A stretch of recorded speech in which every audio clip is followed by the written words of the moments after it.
Astăzi vă vom prezenta procesul de achiziție a unei mașini de brodat PAI de la noi din showroom.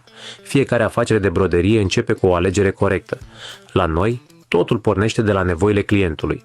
Avem unul dintre cele mai mari stocuri de mașini de brodat din țară și încurajăm toți clienții să vină la noi în showroom, să aleagă și să testeze mașinile în funcție de preferințe. Clientul testează mașina, vede calitatea broderiei și se asigură că face alegerea potrivită. Ne dorim ca fiecare client să plece sigur pe decizia lui. Clientul nostru a ales de data aceasta o mașină de brodat industrială de capacitate ridicată cu 15 culori by Mirror. Acest model dispune de multiple funcții, ce facilitează procesul de brodat. Fiecare mașină de brodat BAI vine full echipată, însorită de toate accesoriile necesare în procesul de broderie.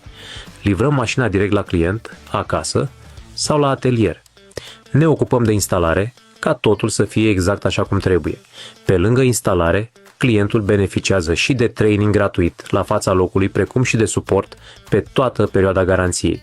Astfel, clienții noștri pot broda pe mașinile BAI încă din prima zi.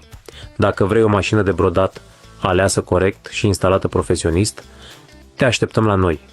Transformăm pasiunea ta în broderii de calitate